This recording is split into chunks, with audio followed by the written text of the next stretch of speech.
Túlia. Meu boa tarde aí para todos e todas. Hoje é dia 1º de junho de 2012, sexta-feira. O verbete é de número 3.313. Ele tem 5 páginas, 72 logias e 22 máximos. Eu destaco aí a divisão do detalhismo, que tem 13 máximos. O tema é autodecidibilidade. A especialidade é decidologia. Quem redigiu o verbete com muita classe é a nossa veterana, professora Neida, que está ali hoje, assessorada aí por uma turma braba. Definição. A autodecidibilidade é o atributo, qualidade, faculdade, propriedade, característica, condição ou capacidade de a consciência, com sim ou com sex, realizar escolhas pautadas pelo autodiscernimento. A priorização do PEN dos autopensenes. A eficácia dos autopensenes retilíneos na tomada de decisões. A intencionalidade sadia de quem procura acertar. A ausência de subterfúgios. A busca racional dos melhoramentos pessoais. A inteligência evolutiva. A interassistencialidade, os momentos cruciais da mega decisão, o ato falho de atribuição da responsabilidade pelas autoescolhas aos outros, a insegurança pessoal, os conflitos de interesse, a idealização das escolhas. Eu li apenas um pedaço. Agora, a sinalética energética e parapsíquica pessoal, a atuação do amparo de função específico na filtragem das informações relevantes para a tomada de decisão. A possibilidade de as decisões cotidianas qualificarem a ficha evolutiva pessoal.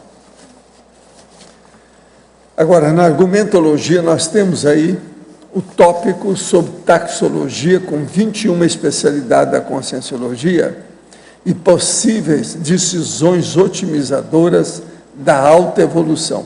Vale a pena ver isso aqui. Agora, na remissiologia dos 15 verbetes, nós destacamos 5. Autoridade vivencial, autodecisão crítica, autodecisor, autossuficiência evolutiva e resolução prioritária. A frase enfática está perfeita. A maturidade intraconsciencial e o autodiscernimento teático tornam inequívoca a utilização racional e inabalável da inteligência evolutiva, expressa na coerência das decisões cotidianas. Você identifica a qualidade, a extensão, a profundidade, a influência e os resultados das autodecisões cotidianas? Em você, o autodiscernimento é expresso nas escolhas evolutivas pessoais? A bibliografia específica tem uma fonte. Agora, aqui a mega análise com João Paulo, nós temos 20 itens. Escolha, firmeza, coragem, posicionamento e vontade. Autoconsciencialidade, autoassertividade, auto-ortopensialidade, evolutividade, intencionalidade. Ação, autopriorização, autodeterminação, resolução, deliberação. Perseverança, autoconfiança, decidologia, discernimentologia e intraconscienciologia. Agora aqui, o verbete do dicionário é arquiparapercussienciologia. O argumento é omni-analítico-lógico. Vale a pena ver na argumentação os itens e as nuances de observações que nós estamos falando. Agora, questionamento. Sugiro a seção consciência ou metodologia para os verbetes, associando o verbete a uma das folhas de avaliação do conscienciograma. Propõe também que todas as sessões questionologia sejam incluídas na versão ampliada do conscienciograma, que está em elaboração pela Consul. Quem está dando aí é o nosso professor William Drever. Agora, a verbetógrafa. Fatologia, linha 3. Em meio a tantas escolhas que hoje nos são oferecidas, como otimizar os momentos cruciais da mega decisão sem cair em mata-burros? A gente sabe, né, que tomar uma decisão crucial é um momento importante, aquilo que vai definir, às vezes, o momento evolutivo da pessoa, né? Mas o que é básico? Que a pessoa não esteja sempre lúcida, priorizando sempre a lógica e a racionalidade. Tanto que aqui na definição a gente colocou, né, realizar escolhas pautadas pelo autodiscernimento. A gente sabe que o autodiscernimento vai depender do nível de cada um. Por exemplo, lá em casa eu tenho beija-flores, não tenho gato nem cachorro, mas tenho beija-flores. O nível de discernimento dele é diferente do gato, é diferente do cachorro, é diferente do meu, né? Então vai depender da condição da pessoa. Mas o importante é que ela tenha sempre como base essa lógica. O que ela quer, como ela quer e para que ela quer. Utilizando técnicas para isso. Nós temos alguma seção aqui. Como saber que uma decisão é realmente a mega decisão? Como realizar o autodestravamento definitivo para a fatologia linha 8? É que, na verdade, assim, ó, cada caso é um caso. Como saber se ela é a mega decisão? Às vezes, a mega decisão daquele momento é um, do momento seguinte vai ser outro. Então, a pessoa vai ter que analisar, naquele contexto, qual que é a mega decisão daquele momento evolutivo. E como é que ela não vai cair em mata-burro? Também, aquilo que foi falado antes, né? A pessoa priorizando pelo autodiscernimento. Sempre tendo lógica, analisando o que ela vai querer, para que vai servir, o que ela está buscando, se vai ser útil na sua evolução. Na penúltima linha da fatologia, página 12, você pode compartilhar suas experiências pessoais sobre o penúltimo item, o equacionamento racional e lógico das priorizações? Quais técnicas você aplica para equacionar suas priorizações? A propósito, não existe vírgula entre as palavras lógico e dá, se nós já arriscamos isso aí. Tá. Então, o equacionamento racional e lógico das priorizações. O que acontece? No meu caso, eu costumo fazer uma listagem daquilo que é prioritário para mim. Eu até trouxe aqui um modelo que eu costumo fazer, que é bem básico, né? Que a gente costuma chamar de técnica da madrugada, ou técnica do qualquer horário que a pessoa possa ficar em silêncio, né? Contratar o amparo e estabelecer um padrão, um campo, trabalhar com as energias e ver o que ela vai priorizar. Então, por exemplo, eu não sei o que é prioritário naquele momento. Muito bom, eu vou colocar no papel o que eu vou querer. Esse aqui é meu modelinho básico, gente. Nada difícil, né? E eu coloco, por exemplo, decisão A, prós e contras. Então, faço duas colunas e coloco assim. E coloco também isso. E aí eu vou colocando o que é prioritário dentro dessas decisões que eu vou tomar. Quais são as atitudes que são prioritárias, quais são as que são contra, e aquilo que é relevante que eu coloco naquele momento. E a partir daí eu vou sopesar. É claro que pode ser que de um lado eu tenha uma coluna que tenha lá 12 itens, e do outro tenha 6 itens. Não significa que eu vá me basear na quantidade daqueles elementos que apareceram nas minhas priorizações. Eu estava comentando com a professora Rosa há pouco tempo, que quando eu estava para me aposentar, né, eu sopesei se aquele era o momento de eu me aposentar ou não. Eu poderia, se quisesse, continuar trabalhando, né? Aí o que acontece? Na hora que eu coloquei os prós, eu tinha uma folha cheia de prós para continuar. E tinha poucos itens contra. Só que na hora que eu olhei assim, o que me chamou a atenção? É que os itens que eu deixaria de fazer em relação à minha evolução eram mais relevantes do que aqueles que eu manteria trabalhando. Então, às vezes, o aspecto da quantidade não é relevante para a qualidade. Então, a gente tem que sopesar também a condição das prioridades, que são positivas, né? São quantitativas e qualitativas, dependendo do momento. Refletindo sobre o que explicou, realmente a lógica, quando afirma que a irritabilidade está associada à conflitividade. Percebo que a conflitividade está associada à questão do controle e estreitamente relacionada ao meu trafor, que é a liderança. O controle, até certo ponto, é sadio, faz parte do atributo do líder. Estou certa? O que recomenda? Estudar, realizar, para tornar o controle algo normal e sem excesso, pois assim percebo que irei sanar o problema da irritabilidade. O que você acha? Pode repetir, por favor? O caso todo é o seguinte: a pessoa quer saber qual a relação da irritabilidade com a conflitividade. E como é que ela acaba para diminuir a irritabilidade? Eu penso que primeiro, né, ela vai ter que estudar. Primeiro, o que eu acho? Na hora que a pessoa vai tomar uma decisão, ela tem que se conhecer. Então, tudo começa com a autopesquisa, né? Vai ter que saber quais são as condições que levam ela a ser irritada, que levam ela à irritabilidade, e quais as condições que ela pode otimizar. Então, primeiro passa pelo autoconhecimento.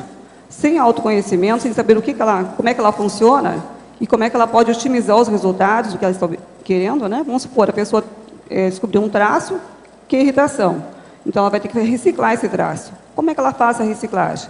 Qual é a decisão que ela deve tomar para isso?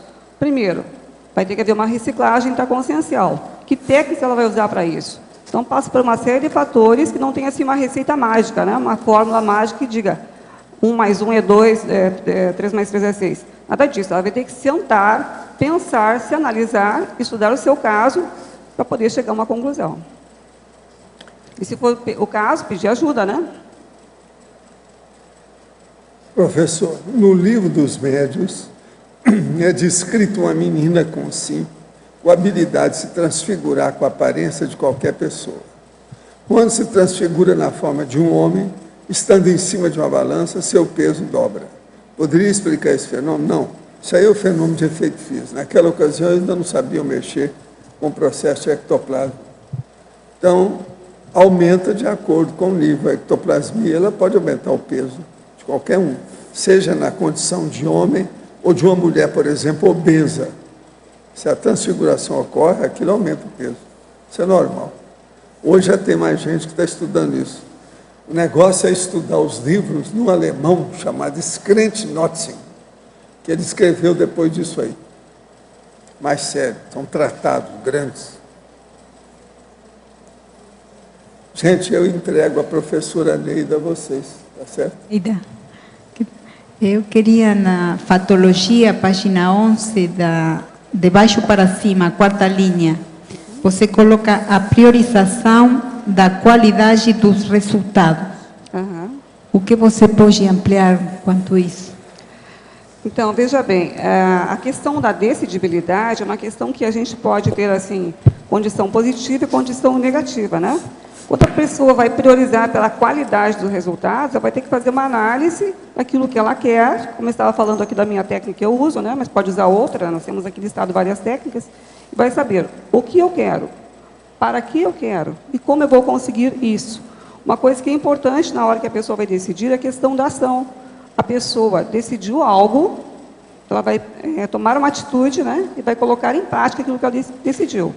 Então, ela vai ver se essas escolhas que ela fez são realmente de qualidade para a sua evolução.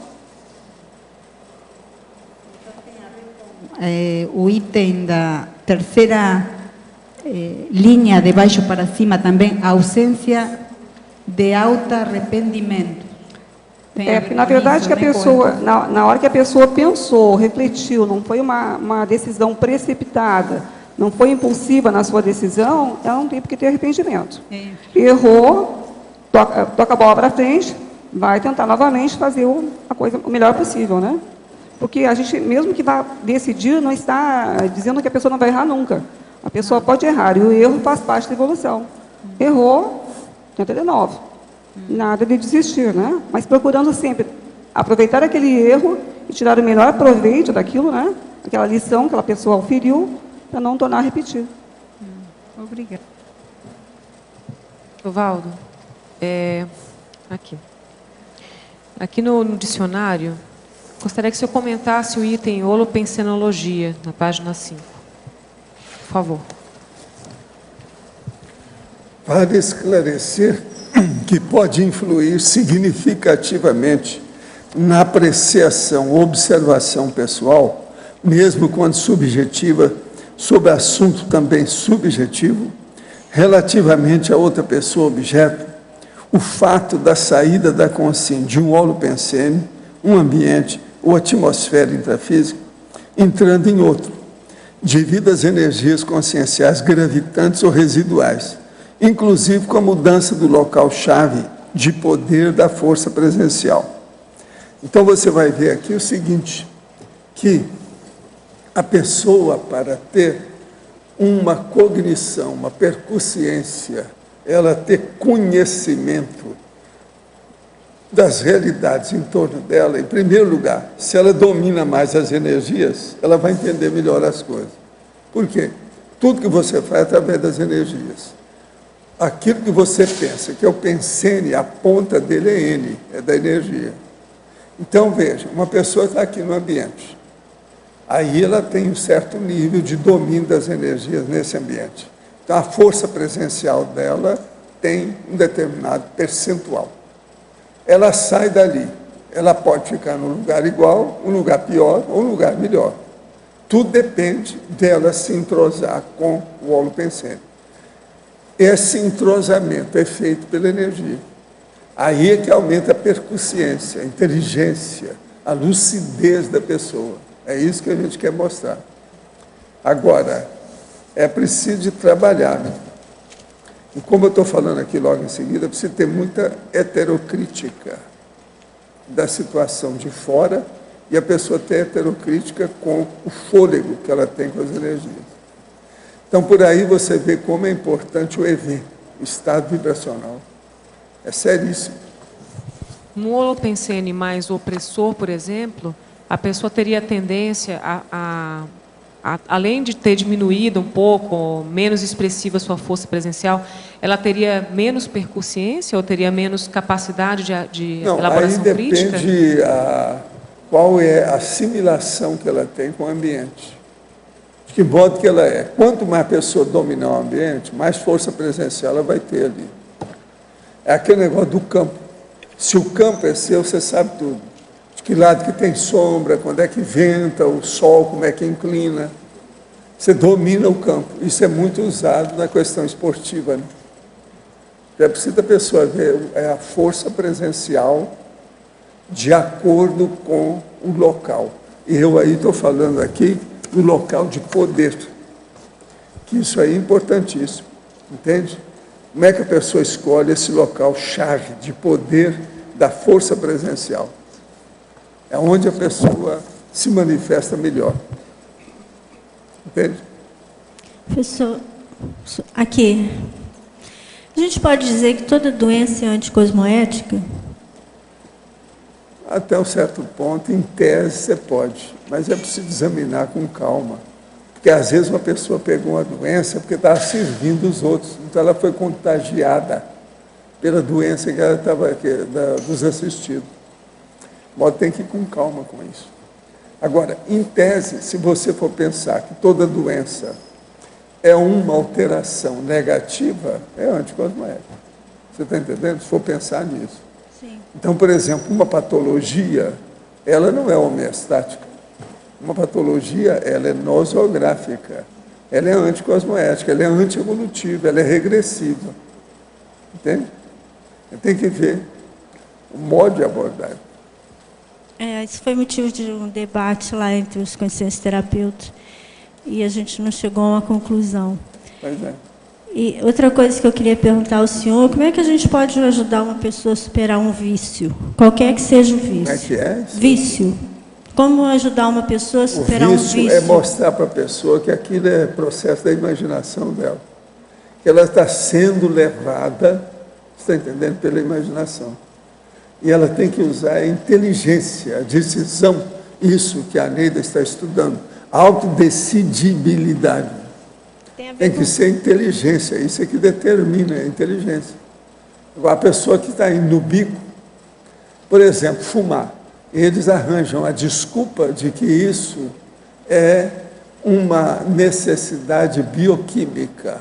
O corpo precisa, conversa fiada, isso é vício de imaginação. Se a pessoa quiser, ela deixa na hora. Eu já vi muita gente falando assim, não fumo mais, a partir desse momento, nunca mais fumou. Às vezes ela fumava 17 anos. Pois é, mas aí depende da vontade da pessoa. Aí é da decisão. decidibilidade, é determinação. Falta hormônio nesse povo. Falta testosterona. Então a Tá gente entendendo? ajuda tentando... Então o vício é justamente isso, o mau hábito. Entende? É o desvio, vamos dizer, regular ou habitual. Um desvio, por exemplo, que é uma rotina na vida da pessoa. Isso é que é o vício.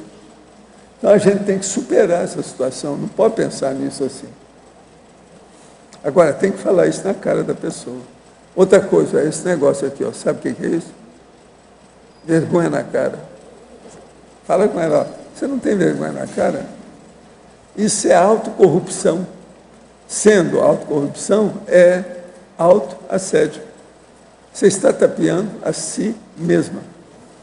Fala bem claro isso. Às vezes ajuda. Agora, ó, esse negócio de vergonha na cara, às vezes é que pega mais. Porque a pessoa se sente encantoada, o problema é dela. Ela não pode reclamar de ninguém. Não venha com queixa. Agora, é lógico, se a pessoa chegou, por exemplo, ela virou alcoólatra, o negócio é muito difícil, a única saída que tem é internar, é internamento. Tem que internar para a pessoa melhorar, para ela ter então um recurso de fora que vai dar um jeito, porque senão ela vai ter a síndrome da abstinência e vai atacar os outros, ela vai subir pelas paredes, vai ficar furiosa. Às vezes é preciso de dar um chega para lá, e chega para lá tem vários nomes, né? Um dos nomes é sossega-leão. Entende? Camisa de Às força. vezes tem que dar, não tem saída. Outra coisa, isso aí, o vício é muito difícil com uma pessoa que é corpulenta. Que ela pode ficar braba e usar a força. Aí, já viu. É assim que bate o carro, que mata os outros, que quebra a porta, derruba as coisas. Entende? Precisa de olhar muito, quando você for falar, o tamanho da pessoa. Vê o bíceps, sabe? Mas isso pode ajudar ela a superar, né? Quanto maior e mais bíceps ela tiver, Eu acho que pode... o processo da impactoterapia sempre deu certo. Eu uso. Agora, eu escolho as pessoas, o local, o modo de agir. A impactoterapia ajuda. É a cirurgia. É uma cirurgia psicológica, uma cirurgia consciencial, uma cirurgia mental somática. Às vezes é preciso falar a verdade na cara. A pessoa tem que confrontar frontalmente aquela realidade. Dá um impacto. Às vezes é preciso. É muita gente que leva a coisa na fatiota, sabe, na folga. Vai empurrando com a barriga aquilo. Você dessa pessoa parar para pensar. Falta aí reflexão. Entende? Às vezes, você força um surto artificial. Entende? Põe a pessoa na crise dela para ela ver como é que é. Uma outra coisa. Isso é difícil fazer, mas é uma técnica que eu já usei que funciona. É você pegar e filmar a pessoa quando ela está na crise. Para mostrar o bicho que ela é. Que a pessoa não admite como é que é. Então, você filma ela, você vai saber que está sendo filmada. Hoje em dia é fácil de fazer isso. Sabe? Você com o iPad dá para fazer uma coisa dessa. Agora, olha bem isso aí tem que ser, é coisa bem, tem que ser bem feita. Mas ela está em crise, soltando fogo pelas narinas, tipo dragão de São Jorge. Sabe como é que é? E você filma a pessoa e deixa. Quando ela estiver bem tranquila, com calma, às vezes vai acontecer isso, né? Então você chega e fala assim, eu queria te mostrar um filme. Já viu essa pessoa aqui? Você conhece a pessoa? Essa é outra, olha aí. Aí a pessoa vai ver que não é ela, que às vezes ela está incorporada, tá? Sabe como é que é? É psicofonia, ela está em crise, aquilo é possessão absoluta. Agora, filme, nesse caso aí, é uma cirurgia, mas tem que escolher, tem que saber, senão a pessoa pode avançar em cima da outra, quebrar a cara, o olho vai ficar roxo, não é bom, tem que ter cuidado. Mas filme é terapia. Quando bem feito. Eu já fiz isso, deu certo. Obrigada. Bom. Tem uma dúvida. Desculpa. Com relação a uma coisa que você comentou outro dia, que é com relação à transmissão do vírus. Eu fiquei com muita dúvida com relação a isso. Porque você, Senhora, nesse que o aspecto... médico cuidava do menino. O menino estava com câncer na perna. Ele ficou com muita pena do menino. Chegava lá, quase que chorava na frente da criança. Porque a criança era linda, fora de séries, uma simpatia, um rapport enorme. Entende? Ele acabou assimilando o câncer do menino. Então, Na família dele nunca tinha acontecido ninguém com câncer. Então, essa interfusão, né, do doente com o não Isso doente. chama-se ectoplasmia. A ectoplasmia, ela cura e mata. Então, Por isso que é que tem tanto homicídio feito por assediador. Isso é ectoplasmia dos caras. Tá. Uma pessoa que tem facilidade de exteriorizar ectoplasma é um perigo. Ela tem que tomar conta disso. Geralmente, quando eu vejo que uma pessoa é muito assim, eu olho demais para ela, converso mais, oriento mais. Porque ela é um carro sem freio. Então, o Uma efeito pessoa que tem muito esponja. ectoplasma, exterioriza aquilo com facilidade e não sabe nada disso, é um perigo ambulante. Tá. Bom, vamos dizer que a pessoa está com uma determinada contaminação e tem algum órgão comprometido, até por efeito de absorção de contaminantes do ambiente. Pode ser do ambiente e pode ser de outras consciências. Pode, porque mas aí agora tanto o faz. problema todo é que de uma consciência para outra é mais fácil de passar qualquer contágio. Eu estou te perguntando isso porque Não é você... só processo bioquímico, não. Tá. É problema de empatia, predisposição, ectoplasmia, efeito físico. Tudo tem aí.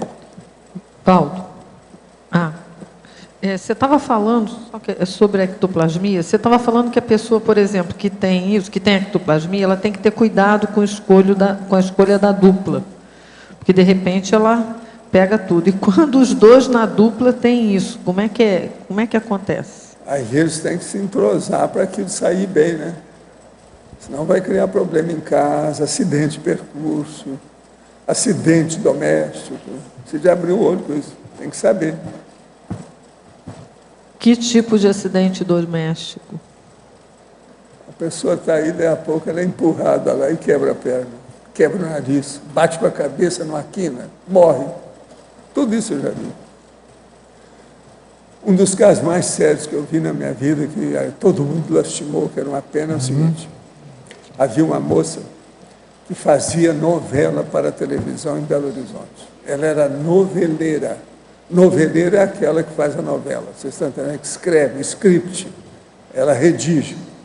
Do jeito que aqui, por exemplo, nós temos um que é doutor nesse assunto, que é o Leandro. Aqui é o único que faz essas coisas. Agora, então, o que se passa?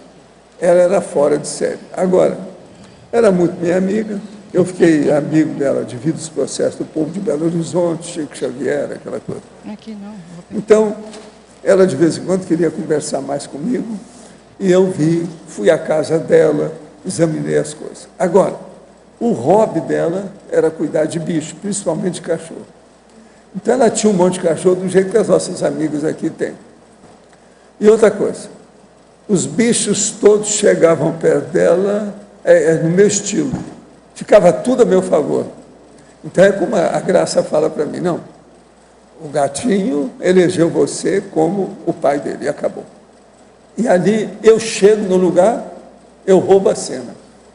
A gataiada, tudo bem para o meu lado. Lá em casa é desse jeito. Você está entendendo? Essa menina, essa moça, era pior do que eu. Então ela queria saber, porque o próprio Chico Xavier tinha falado com ela, você precisa conversar com o Valdo, que ele é igual a você, é uma atração universal das coisas.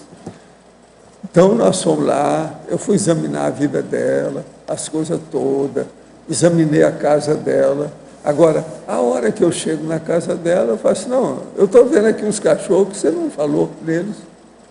Tem um cachorro assim, assim, assim, assim. Ela falou assim, esse aí morreu, Valdo, faz uns 3 anos, mas ele não sai daqui de casa, está sempre comigo. Agora, tem um outro aqui que é assim, assim, assim. Não, esse aí é mais antigo. Esse já veio com a minha mãe.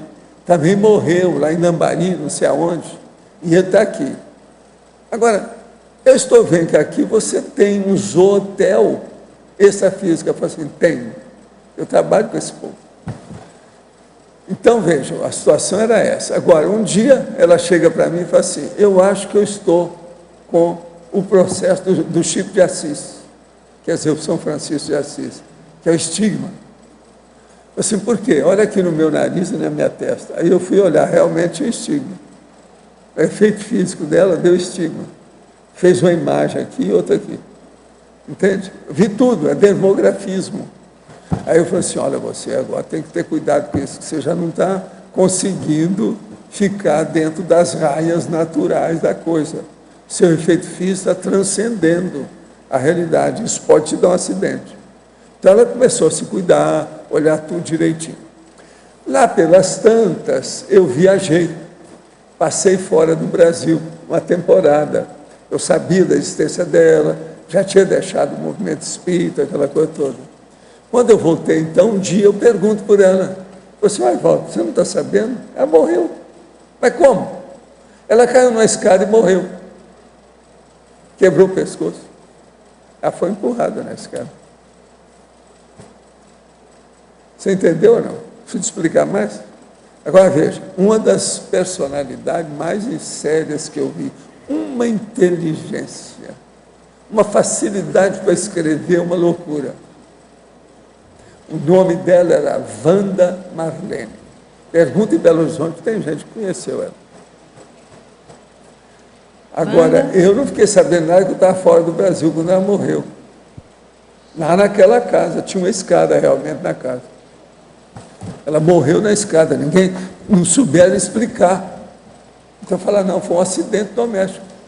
Como é que é o sobrenome? Wanda Marlene, é o nome dela, nome de guerra.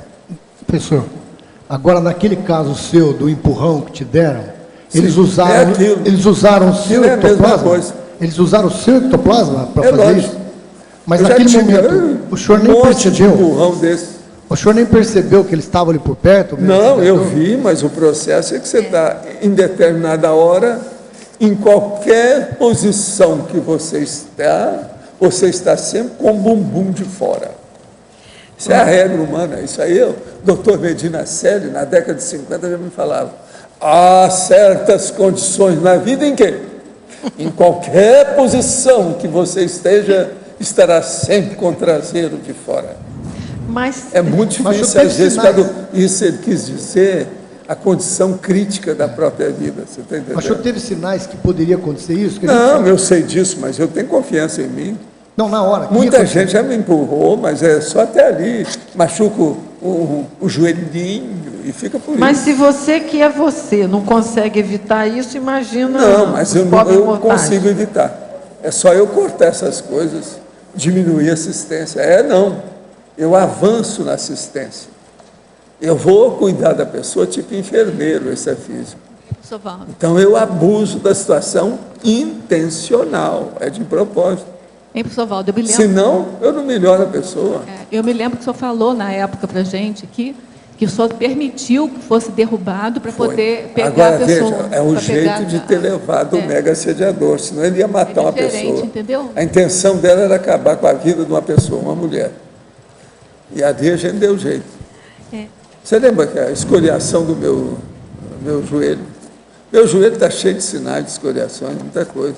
Agora, o mais sério foi daquele menino em Belo Horizonte. Estava só eu e ele, depois da chuva. O negócio foi Professor, mas sério. como é que é isso? O senhor deixa ele te empurrar para junto? Explica esse negócio aí. Lógico. Não, mas como é que o senhor fez assim? Isso é igualzinho aquele negócio de você chegar, por exemplo, e abraçar uma pessoa que está com a doença contagiosa. Você vai lá e abraça ela. Certo.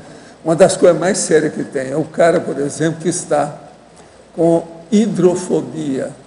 Você sabe, hidrofobia, ninguém nem chega perto, até os médicos têm medo. Eu chegava e abraçava o cara. Não tem nada, isso aí não mata assim não, vamos devagar. E colocava ele no meu peito e tal. Então, mas a hora que ela empurrou, ela veio para cima ainda ou ela ficou? Consegue? Não, ela empurrou. Na hora que empurrou, eu tenho mais força para dominá-la. Na mesma hora, eu encapsulei a pessoa. Ah, porque ela dá aquela fraquejada do boxe, né? Então, Que ele dá o golpe isso e abre a guarda. gente chama visgo. É. Visgo. Abriu Já a ouviu guarda. falar? O visco. Abriu a guarda Para dela. pegar passarinho. Pois é. Tem vários tipos para isso. Às vezes é necessário, é o jeito. Entende? Ô Valdo, para botar a banca, né, tem que ter competência. Tem. Não é isso? É. No desenvolvimento do ectoplasta, e eu acho que isso está acontecendo muito isso daqui, porque tá essas três figuras raras ali na frente, né? A Neide, o Francisco e a Rosa, porque desde que eu sentei aqui, eu estou com uma tromba energética, vibração, já senti um monte de coisa, e aí volta de novo o tema, né? Então, tudo isso favorece, né? A turma que está aqui hoje favorece Por a questão da exemplo, uma pessoa ectoplasmia, igual né? a Rosa não pode fazer isso que eu faço. Porque ela é muito sensível ao processo da química. Qualquer coisa, som, ó, Agora, eu não, eu sou, tá entendendo? Eu topo tudo. Tá. Você já viu falar naquele brucutu e também aquele caveirão? Nesse assunto eu sou o caveirão. Caveirão é aquele que entra na favela para domar. Sabe o que é? Eu uso a técnica do caveirão.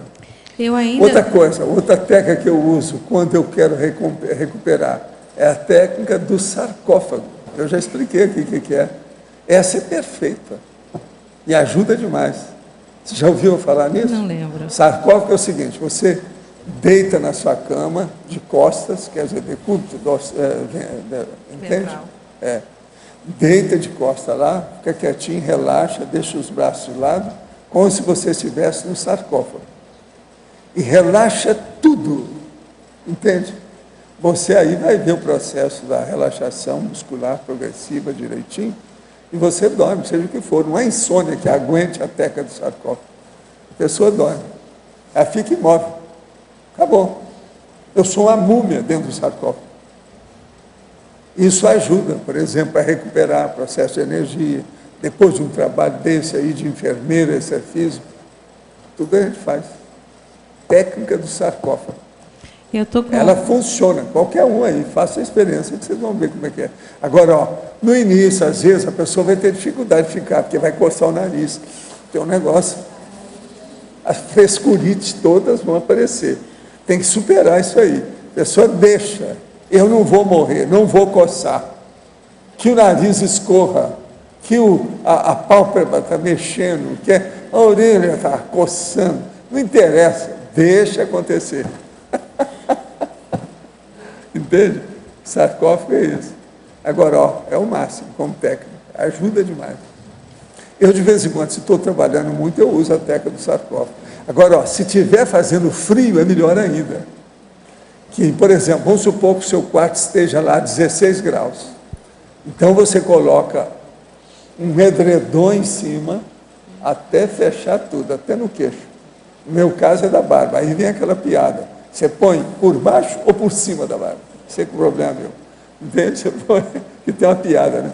O cara tinha uma barba igual a minha. Então, deram um cobertor para ele. Então, ele foi colocar. Ele não dormiu à noite. Por quê? Ficou em dúvida se colocava o cobertor por cima ou por baixo da barba. Entende? Bota que tem essa piada para tudo. Agora ele vai entrar fazendo pergunta. Mas você entendeu isso aí? Caminha por aí. A consciência, que em outra vida escreveu o livro no século XIX, os séculos mais antigos, ressomada nos dias de hoje, sofre as evocações feitas pelas publicações da antiga vida através de sinalética? Como funciona isso? É lógico que sofre. Aí é o problema, é preciso ver qual é a matéria que a pessoa escreveu, como é que é o livro dela. Isso é o autorrevezamento. É a cápsula do tempo que foi aberta. Isso tudo acontece. Para você, poderia aprofundar em Parafatologia, página 12, segunda linha, a atuação do amparo de função específico na filtragem das informações relevantes para a tomada de decisão? Então, eu até já havia falado um pouco disso na hora que eu estava mostrando qual a técnica que eu uso, né? Que eu falei da técnica da madrugada. Então, por exemplo, quando a pessoa tem uma decisão importante para tomar, o ideal é que ela se coloque numa condição de silêncio, né? Um horário de madrugada, por exemplo, é mais propício a isso. Entre 3 e 4 horas, a pessoa dorme, acorda, trabalha com as energias, né? E vai sentar fazendo um contato com o amparo. O que acontece? E, neste horário que a pessoa está predisposta a fazer uma reflexão maior, a tomar uma decisão séria, esse contato com o amparador vai ser importante para que ela possa filtrar, receber aquelas informações que vão ser relevantes para ela. Então, aquilo que eu havia mostrado antes, do meu manualzinho aqui, da pessoa como é que pode fazer. Olha que isso aqui é uma técnica, gente, não significa que isso aqui é uma regra, tá bom? E esse aqui é o que serve para mim, pode ser que não sirva para vocês. Então, a pessoa, na hora que faz o contato com o amparo, ela vai ficar mais predisposta a receber informações mais relevantes. Então, depois ela vai fazer uma checagem e ver aquilo que realmente importa para aquele momento da vida dela. Em Fatologia, página 11, terceira linha, de baixo para cima. O livre-arbítrio direcionado às autodecisões. Então, o livre-arbítrio direcionado às decisões. Antigamente, a gente ouvia comentário assim, ó, não se pode tomar decisão, até a Idade Média, por exemplo, né, quem decidia tudo era o Deus Todo-Poderoso, né, e a gente só decidia aquilo que podia pensar. A partir do século XVII, Descartes, por exemplo, ele colocou que o ser humano ele tinha condição de ter livre-arbítrio, de colocar as decisões dele conforme ele pensava. Então, ele tinha responsabilidade, sim. Então, não era o outro, o senhor, ou não sei quem que era o responsável, era ele mesmo. Depois, mais adiante, outros filósofos também corroboraram essa afirmação. E, hoje em dia, pela lógica, né, na hora que a gente faz autopesquisa, na hora que a gente vê que não tem como fugir das nossas escolhas, das nossas responsabilidades, nós vimos que o livre-arbítrio é uma condição específica nossa. Até tem uma condição que fala aqui antes, ó, na linha, deixa eu achar aqui, ó. Aqui na linha 3, de baixo para cima, fala assim, ó, o ato falho de atribuição da responsabilidade pelas autoescolhas aos outros. É de cima para baixo. Depois, na página seguinte, também na fatologia, quando a pessoa já tem mais entendimento, racionalidade, né? Tem assim, na linha 1 da página 12, o fato inconteste da intransferibilidade das decisões pessoais.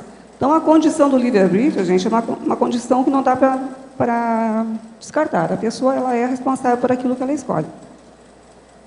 Em fatologia, página 11, sexta linha, de baixo para cima, o estacionamento regressivo. Poderia aprofundar, por favor?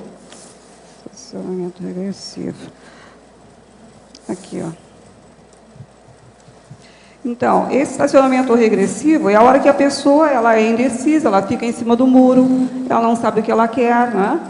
Até tem aqui na coloquiologia, né? Fala assim, ó, o ato de não ficar em cima do muro. Na hora que a pessoa não sabe o que ela quer, tem uma frase que diz assim, ó, o barco que não sabe para que lado vai, não consegue ancorar num porto seguro, né? Ou então, mesmo que a pessoa esteja num porto seguro, às vezes aquela direção também não é a melhor. Então, veja bem, na hora que a pessoa estacionou, parou, ela não consegue ter um posicionamento mais evolutivo, né? E o objetivo da pessoa decidir é realmente sair dessa condição regressiva. Por exemplo, uma pessoa constata agora, né? Eu acho que eu não estou bem. A gente ouve às vezes as pessoas dizem assim, eu estou em subnível evolutivo, não sei como é que eu vou fazer. Para, reflete, faz alguma técnica dessa que a gente listou aqui, ou alguma outra que ela conheça, para que ela veja qual a condição que ela vai tomar a partir de agora, para que ela possa sair dessa condição que ela está vendo que no momento não é a melhor, que é regressiva, né? Neida, Oi, aqui falar. no ar, Pode falar. na página 11, na fatologia, terceira linha de cima para baixo, o ato falho de atribuição da responsabilidade pelas autoescolhas aos outros. Você pode aprofundar, por favor? Foi isso que eu estava acabando de falar, Cida, né? Então, assim, é comum as pessoas comentarem assim, fulano é responsável, foi a sorte, foi o destino, foi não sei quem. Eu vou contar uma experiência minha, por exemplo. Nossa, no caso, meu marido está aqui presente. Quando eu decidi vir para Foz do Iguaçu, que eu achei que era o caminho melhor, né? Naquele momento evolutivo, era o que eu tinha que fazer. Então, eu pensei assim, ponderei, conversei com ele e falei assim, olha, a gente está assim, naquela época, eu estava com 30 e poucos anos de casado, agora estamos com quase 40, né? E eu falei para ele assim, a nossa vida até aqui foi ótima, foi maravilhosa, mas daqui para frente, a condição de casamento vai ser isso aí. Só que a minha condição como pessoa, como condição de consciência, o que eu quero para mim, o que eu tenho que aprender, o que eu tenho que fazer, eu não fiz ainda. Então, eu depois não posso passar, mas se eu não tomar essa decisão agora, vai chegar uma hora que eu vou culpá-lo. Vai dizer, não fui porque você não quis, porque você não foi junto, porque A, porque B. Então, eu ponderei que a decisão era minha. Não tinha outra pessoa para colocar naquele lugar, para culpar. Então, eu realmente não poderia me olhar no espelho e dizer, olha, de quem é a responsabilidade? Então, foi o que eu fiz, né? Eu acho que a pessoa não pode transferir aquilo que é da sua competência. Obrigada. No verbete do DAC, página 4, heterocriticologia. De que modo fazer heterocrítica cosmoética e profícua, sem ser taxado de arrogante? O caso todo aí da pessoa, ela tem que ver o modo de falar, o timbre, a intenção, as energias que ela usa, que ela emprega, e aí ela pode ver a situação como é que é. Crítica a gente tem que estudar. Existe autocrítica, heterocrítica, a intercrítica, o ricochete crítico, a heterocrítica centrífuga, a heterocrítica centrípeta, enfim, é necessário que a pessoa estude a autocriticologia, ou a criticologia de modo geral, para ver palavras, local, modo, os ademanes, o histrionismo, as atitudes que a pessoa usa para falar, etc. Tal. Isso é muito importante. Se ela fala com boa intenção e usa discernimento técnico, ela não vai ter nenhum problema pela frente, vai assistir os outros. Esse é o caminho. Estou fazendo o curso de assistenciologia e na segunda aula tive forte diarreia, porém não deixei de participar. Amanhã terei outra aula e ontem tive novamente a mesma crise, porém iniciou durante a TENEPS. Não alterei minha alimentação e normalmente meu intestino é mais preso, precisando de alimentação equilibrada. O que aconteceu foi alguma assimilação devido à assistência ou não? É normal essas sensações durante a assistência ou não estou desassimilando bem? Não. Quando está fazendo assistência, a tendência é normalizar o corpo todo, as funções e órgãos do corpo. Por exemplo, se uma pessoa tem algum processo de intestino, ela pode falar aí durante 4 horas, não vai acontecer nada com ela. A hora que acabar, é bom ela ir ao banheiro. Isso é a regra de modo geral. Por quê? A energia que a gente usa na assistência, ela equilibra as funções e a fisiologia do corpo. Outra coisa, nós fizemos no ECP2 uma experiência para ver o processo de radicais livres e envelhecimento. Então, para nós, ficou provado lá, com essa pesquisa, com dezenas de pessoas, que quando a pessoa ela está num campo de energia positiva, o envelhecimento para. Os radicais livres não funcionam, nada disso funciona. Então, a pessoa para com o envelhecimento. Por isso, se você mantém o holopensene adequado, a tendência sua é melhorar o problema do vício do corpo humano. Há uma homeostase. Então, a gente tem que ver. No caso aqui seu, está na cara que o seu problema aí, você está mexendo com as energias e isso está descontrolado. Eu acho que você tem que olhar mais o processo de dieta. Para abrir o intestino, ou pelo menos para a coisa funcionar direito, use ameixa preta cristalizada. E para fechar, você usa banana cristalizada. Coma isso com uma coisa, pondera a outra. Agora, se você quiser, faz as duas coisas. Come a ameixa e come a banana. Vamos ver o que acontece. Oi. Neida? Não, porque às vezes a pessoa precisa de ver, até ela ajustar o problema dela. Agora, tem que ver o que é que tem, qual a dieta, com calma. Agora, isso é importante. Agora, no caso, se está sempre dando durante o problema do transe energético, é porque tem boi na linha, tem alguma coisa errada nas energias da pessoa, não é só intestino, não. Neida, Beth aqui no B. Hein? Seca e cristalizada, tanto faz. Agora, o problema quase sempre é uma banana preta. Banana preta Não, tem muita gente que entende, do jeito que eu falei. Agora, ó, olha aqui. Banana preta e ameixa preta. Agora, seca, se for possível. É o ideal. Agora, pode ser de outro modo, que às vezes funciona do mesmo jeito, mesmo agora, sem ser. Para ajudar a trabalhar bem, granola também faz muito bem, professor. Tem o quê? Granola. Ajuda o funcionamento. Ajuda. Mas agora, o que ajuda mesmo para abrir o intestino, mais sério, é o suco de abóbora. Essa abóbora moranga. A pessoa pega um copo desse, ó, em jejum e toma no liquidificador a abóbora que se liquefez. Não pode pôr açúcar, não pode tomar. Toma, que isso geralmente regulariza o intestino da pessoa. E não é indigesto, não, abóbora? Pelo contrário, tem gente que vai gostar disso, vai querer tomar toda hora, e não pode. Porque senão aí pode dar até diarreia mesmo com o tempo. Entende? Que é gostoso.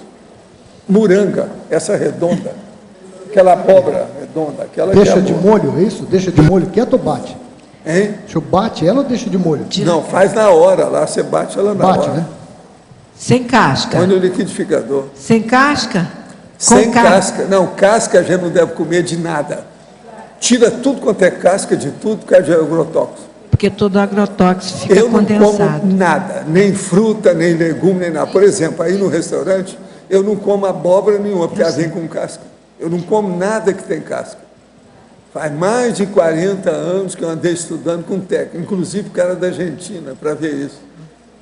Agora, o que me chamou muita atenção foi a primeira vez que eu chego lá e o cara estava descascando uma pera linda da Argentina, você sabe, o melhor do mundo é essa, a pera da Argentina. E ele descascando.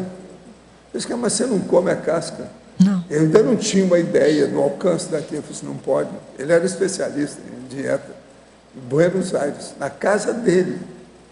Então ele foi me explicar a situação toda de uma série de dados. Aí eu entrei com mais... É por isso que eu nunca mais comi moranguinho, de modo algum. Eu só como morango do Francisco, que ele planta aqui, por causa de agrotóxico. Outra coisa, eu não como tomate, eu evito ao máximo. Tomate. Porque morango e tomate, desse normal que tem aí, não tem jeito de você tirar o agrotóxico, é demais. Não dá para tirar. Neida, aqui em cima no ar, na página 12 da fatologia, na primeira linha, fala um pouco dessa ideia, as atitudes resolutivas. Como é que é esse conceito? Como é que você está colocando? Então, a questão das atitudes resolutivas, né, tem a ver, por exemplo, com esse trinômio aqui, deixa eu achar aqui. Por exemplo, na trinomiologia, o primeiro trinômio diz assim, ó, o trinômio da decisão. Aqui agora já. Perfeito. Então, o que acontece? Na hora que a pessoa decidiu alguma coisa, ela tem que colocar imediatamente em prática, para não ficar só na teoria, né? Por exemplo, ela diz assim, ó, eu vou fazer dieta. Aí ela fica, não, mas na segunda-feira eu começo. Aí chega... Eu sei. Eu sei da síndrome. Ou então a pessoa, vou mudar o tema então. A pessoa fala assim, ó, vou fazer um verbete. Não, mas o mês que vem eu faço. Não, mas no próximo bloco, no próximo curso eu entro. Tá? Então a pessoa tomou uma atitude, ela tem que levar direito, resolver. Entendeu, Neida? Tá bom? Então. Neida, a Beth aqui. Pode falar, Beth. Na página 12, em parafatologia. Da 4ª para a 5ª linha. Os problemas de autodecisão enfrentados pelos alunos de curso intermissivo no planejamento da ressoma. Você poderia ampliar? Você tem alguma rememoração de um experimento desse? Não é que eu tenha rememoração, mas eu deduzo, né, pelo que a gente está estudando a respeito disso aí, o seguinte, na hora que a gente chegou ao curso intermissivo, e a gente vai conversar com o evoluciólogo, vai ter a orientação dele, que tem a ver com o próximo item aí, ó. Depois, assim, ó, a repercussão... Não, na outra linha, Beth. A autodecisão sábia de acatar a orientação dos evoluciólogos no planejamento da próxima vida intrafísica. Quer dizer, a pessoa está lá e aí, vamos supor, a evolucióloga fala assim, olha, você tem essa possibilidade, né? Vamos supor que a pessoa não acha tão bom assim, ela vai ter uma família lá, vai ter problemas com pessoas que ela vai ter que recompor no passado e ela vai pensar assim, mas não tem outro jeito? Ele fala, tem a outra ali, né? Tem 2 problemas, mais isso. A pessoa entre A e B, ela vai ter que escolher, né? Então, eu penso que esses são os problemas que a pessoa vai ter que decidir. E baseado na informação que ela recebe dos evoluciólogos, que é a questão da irresistibilidade, que a gente tem mais adiante colocado aqui, gente, eu acho que não tem como ela não ceder ante os argumentos de uma pessoa que é mais lúcida, né? Certo. Valeu, Neida. Parabéns para mais um verbete. Obrigada. Neida, eu queria te perguntar, página 12, na parafatologia, da quarta linha de baixo para cima, a repercussão multidimensional nas autodecisões. Então, a repercussão multidimensional nas decisões. Então, olha só... Qual tem sido para você? Que experiência? Então, não é que tenha sido para mim, eu acho que é para qualquer um de nós, né? Tem uma frase que o Dr. Waldo fala, que sempre que é o bater das asas da borboleta, reflete no oceano, né? Então, qualquer decisão que nós tomemos aqui, ela vai repercutir multidimensionalmente em qualquer aspecto. Vamos supor, vai repercutir no meu grupo evolutivo, vai repercutir no local onde eu estava, na minha paraprocedência, vai repercutir nas consciências que estão ao meu redor, vai repercutir também nas consciências que eu estou reconciliando, tanto física como extrafísica. Ela vai pensar assim, olha, essa Nida está fazendo esse processo de mudança, se alguma coisa está melhorando para ela, eu também quero melhorar.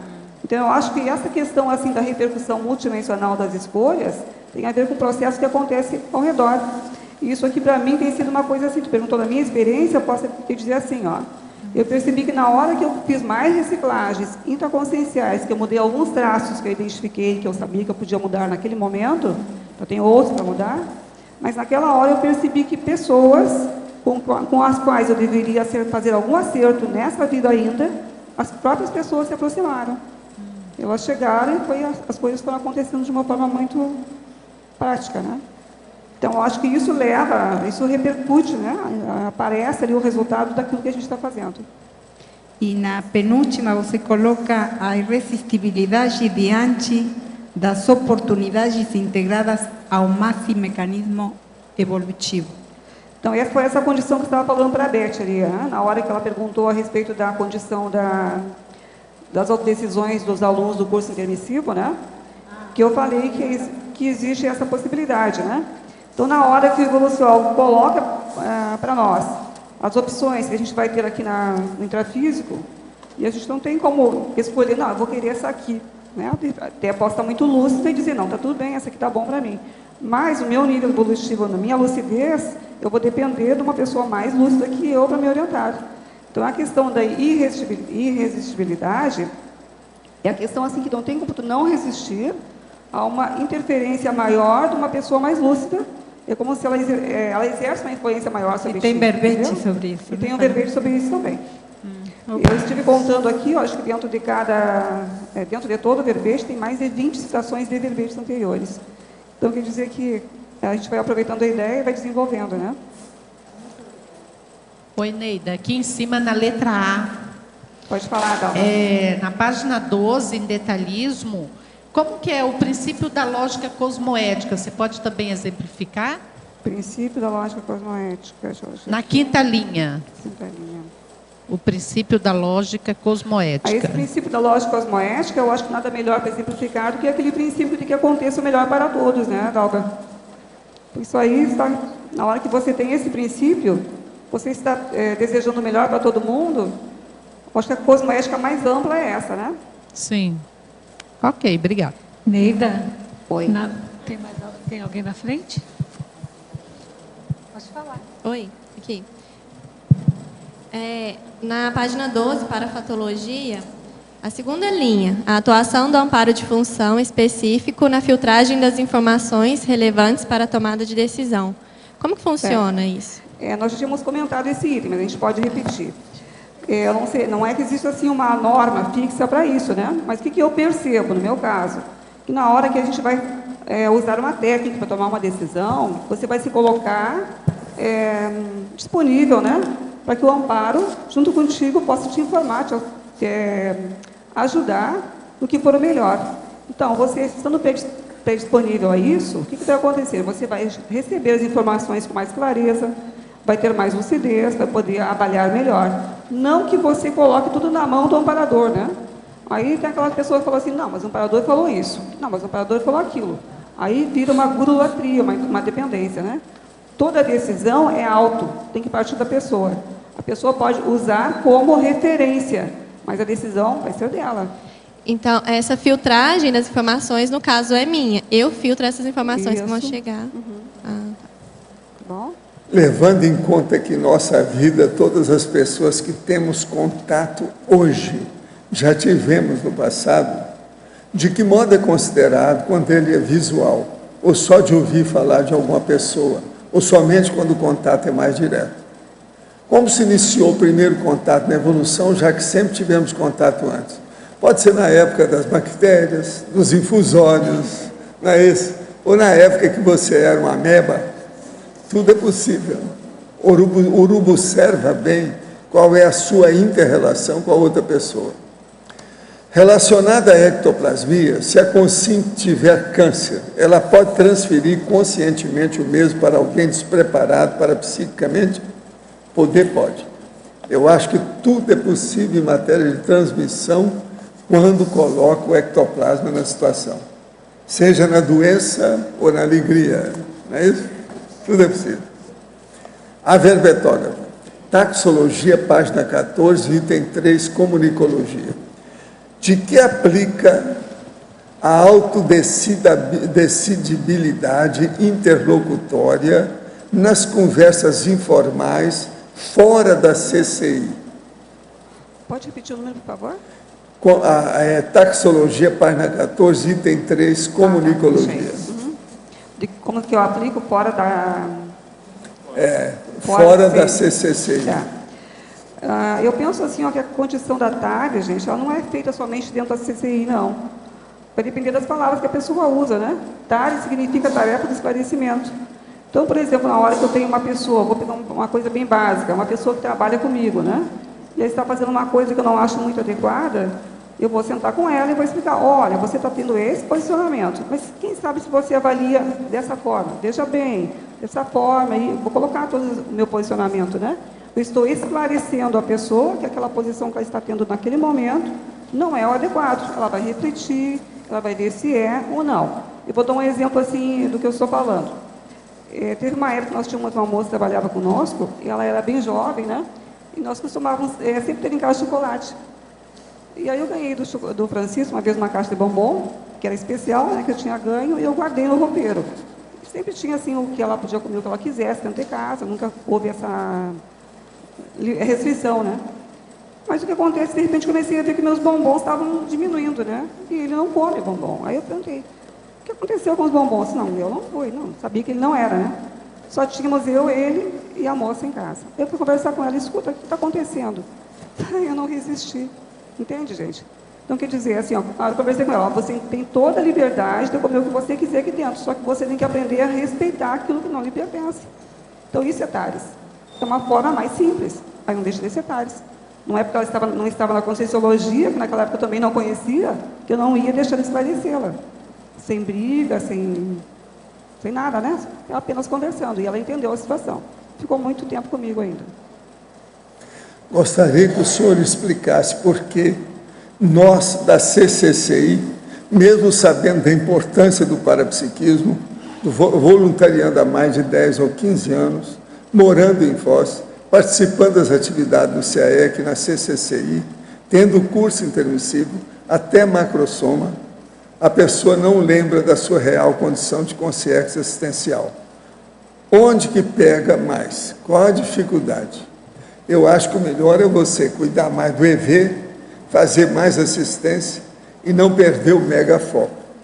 Porque o processo aí mostra que antes a situação estava um pouco pesadinha, não é isso? Outra coisa, a primeira coisa aí é desorganização. Está na cara que tem uma desorganização básica. O pretinho básico é a desorganização. Quando estava indo para a entrevista a fim de iniciar o voluntariado no IPC da minha cidade, me veio em mente qual seria o contrafluxo que ocorreria após eu firmar tal compromisso. Assumi a responsabilidade na quinta-feira. Na sexta, acordei com leve dor na mão. No sábado à tarde, a parte superior da minha mão direita inchou de maneira inexplicável.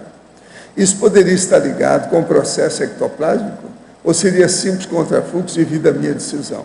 Tudo é possível. O problema seu é estudar o processo. O senhor falou sobre o encapsulamento da consciência que o derrubou. Poderia explicar melhor como encapsular uma consciência como esta e também outra consim? O problema todo é você ter confiança nas suas energias, na sua intenção positiva de ajudar a pessoa e envolver essa consciência, seja consciência ou consim, com as suas energias.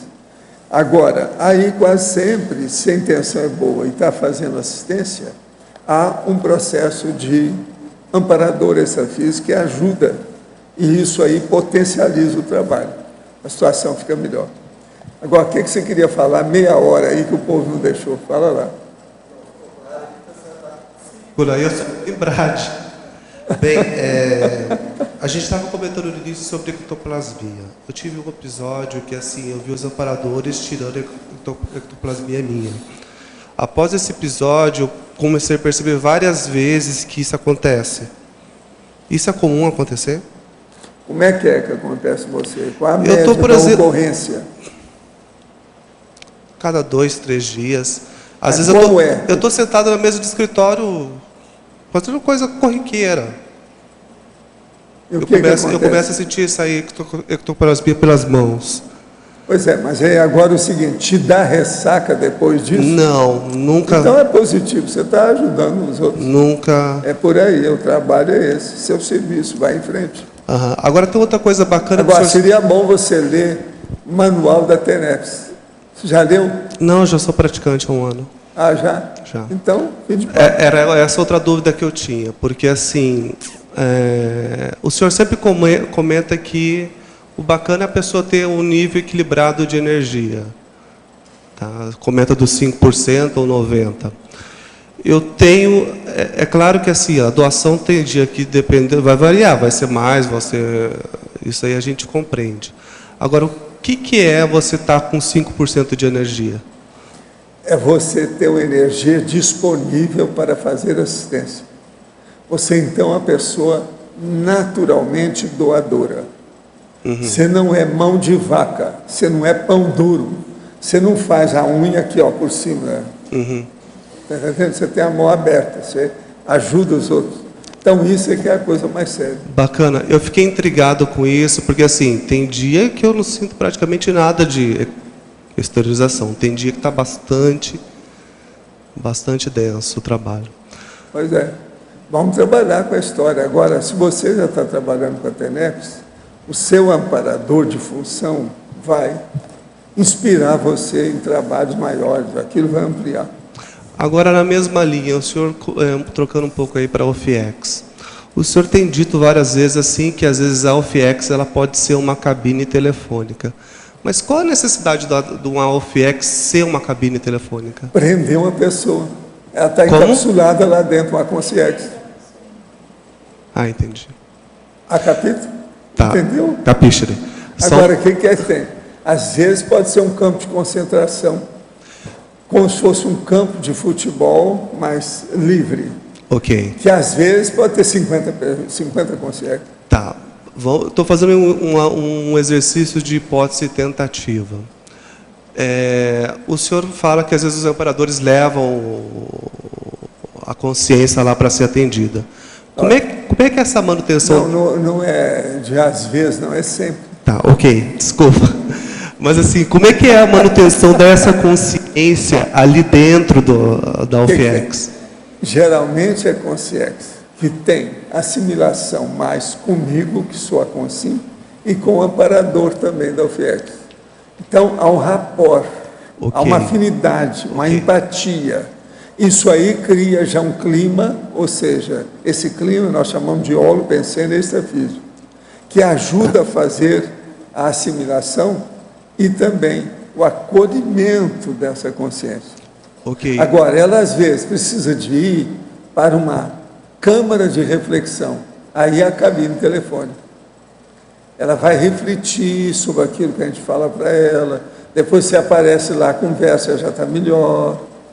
Agora, depois, ela é encaminhada para um local de convalescência, para ela recuperar a situação.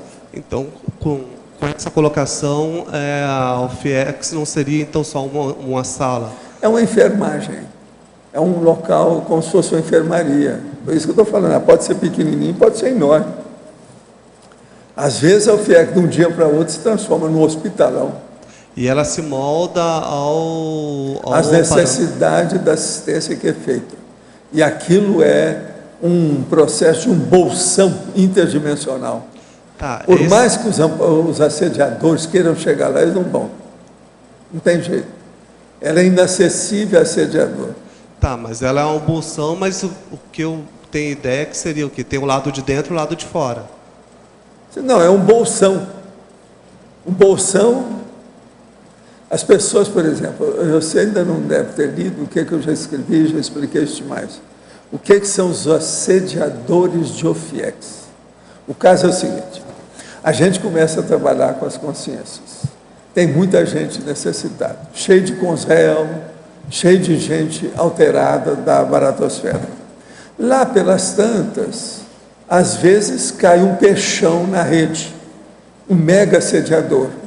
A hora que aquele peixão cai na rede e ele é encaminhado, ele muda, até ele passar no período de transição de convalescência, ele não vai ter noção e nem vai ter contato com a sua caterva, quer dizer, a sua quadrilha, os elementos da sua máfia. Então, esses mafiosos todos vêm até onde que ele sumiu. Aí eles chegam para mim aqui e vão ver, ele sumiu perto dessa casa desse homem. Ele deve estar por aqui, em algum lugar. Você está entendendo? Esses são aqueles que ficam rondando a gente para achar onde é que está, porque eles se sentem viúvos e órfãos, que perderam, estão acéfalos. A cabeça desapareceu, que é o líder, sumiu. Okay, entendeu? Entendi. Agora, eles não conseguem, nunca, em todos os anos que eu trabalho com isso, nunca nós tivemos problema com nenhum assediador devido ao FIEX. Não, o que eu ficava pensando a respeito da manutenção dessa consciência lá, se ela, a baixada da lucidez dela não seria. Ah, isso é mantido pela minha ectoplasmia. Ah, bacana você ter comentado isso. E como é que é a formação de um OFIEX? A formação é o seguinte, você passa 20 anos aí ajudando os outros e você começa a entender da interdimensionalidade, conviver aqui fora. Sim. E você começa mais de 51%, tudo que você faz, tudo que você pensa, tudo que você penseniza em favor dos outros, ao FIEX aparece. Porque você já está quase mesmo uma consciência. Ok. E você entendeu? Deixou de ser o homem bicho, o bicho homem, o bicho animal homem. Tá. Você já é uma consciência. Você está trabalhando tanto com consciência, TENEPS é isso. Se atende, raramente você vai atender uma pessoa que eles tiraram do corpo para ir lá para ser atendido. Que essa, se precisar, eles vão diretamente, dá um jeito dela chegar aqui para você ver, você fazer um arco voltaico nela. Okay. Lá quase sempre é consciência. Okay. Professor, agora esse assediador, ele ressoma e essa quadrilha consegue localizar... Ele já vai ressomar já dentro do processo da quadrilha, porque ninguém perde ninguém. Precisa ver o que vai acontecer. Mas tem a possibilidade de eles localizarem ele e ir para cima dele? Não, ele mesmo vai atrás dos companheiros dele. Ó, eu vou voltar para a Terra, que tal vocês virem também? Vamos dar um jeito? Tá, outra pergunta, o senhor comentou a respeito do bolsão aí. Tem uma, ou para a geografia, uma superintendência entre as OFIEX? Tudo tem superintendência, orientação e controle. Tudo está sob controle, só aqui que não tem controle. Tá certo?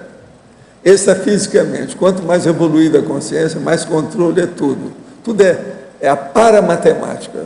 Tudo age ali, não se perde.